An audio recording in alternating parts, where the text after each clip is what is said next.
Alamin naman po natin ang pulso ng bayan kung dapat bang payagan ng Senate Impeachment Court na buksan at gamitin bilang ebidensya ang financial records ni VP Sara. Narito ang pulso ng bayan. Pabor ba kayo, sir, na bubuksan po yung mga tax record? Oo, pabor lahat yun. Dapat para malaman kung tama o mali. Kasi pag di mo binuksan niya, malalaman mo ba kung tama o mali. Kung tama yung defense, tama yung yung prosecution, di ba? Kung wala kang tinatago, bakit ka matatakot? Di ba? Ang taong may tinatago, yun ang natatakot. Napakasimple lang. Hindi na. Pag nabuksan, bakit? Masyado nang mahaba yung proseso eh.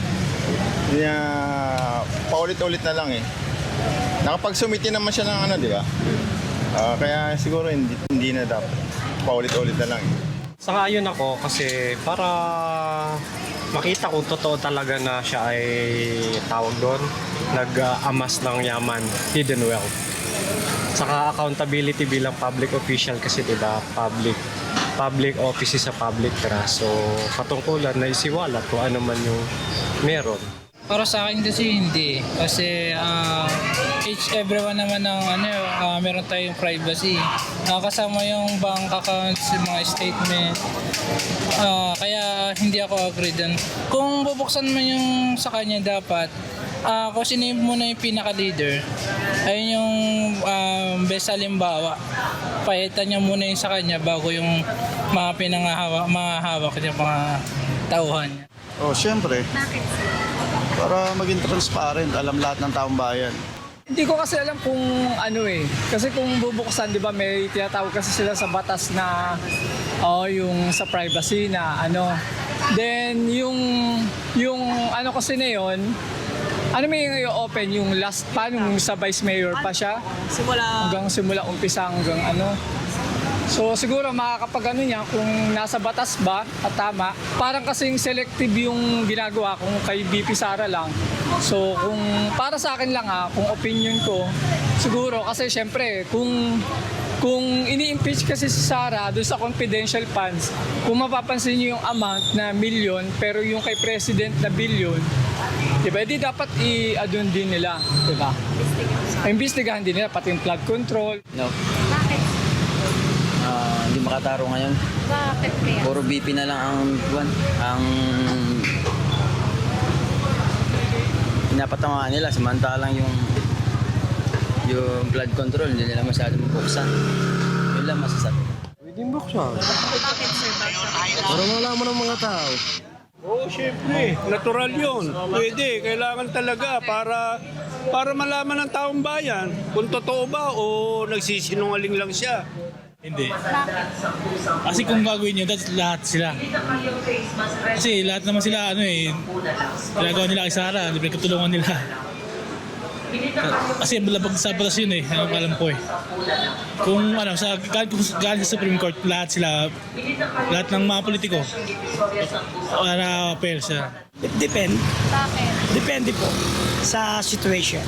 Kasi po sa part 2 kasi ng mga bank account, personal property kasi ng isang tao yan o pag-aari nila. Depende po kasi yan kung pahintulutan po ng korte. Kung mabibigyan po sila ng ma-open yung bank account ng isang tao. Kasi actually sa pag-open kasi niyan, para sa akin sa Senado, inuungkat kasi nila kung ano ang yaman ng isang tao. Doon po kasi ang basehan niyan kung saan ang galing ang pera at bakit sila nagkaroon ng ganong kalaking bill po ng money.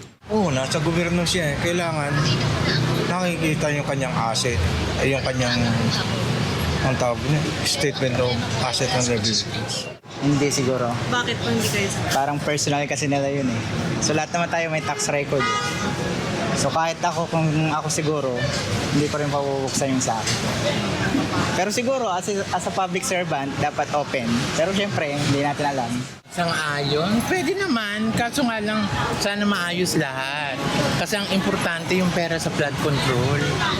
Hindi tungkol sa posisyon, di ba? Kasi tayo ang nagsasuffer, ang taong bayan. Huwag nilang nakawin yung pera kasi kawawa tayo. Opo. Bakit na? Para lang po mapatunayan na wala namang si VP Sara. Pwede. Para malaman na yung totoo. Depende. Depende sa sa case sa impeachment kung Kung i-open nila, okay naman din. Okay din naman. Para malaman ng mga tao. Yeah. Oo. Yun lang. Pwede naman. Bakit po? Para yung bang lumabas yung katotohanan. Oo naman. Bakit?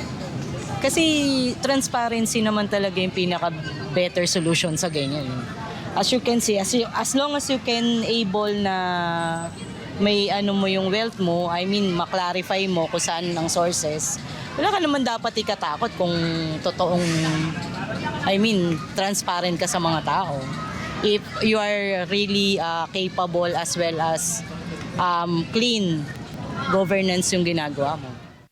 Yan po ang pulso ng bayan kaugnay nga dito sa impeachment trial ng Vice Presidente.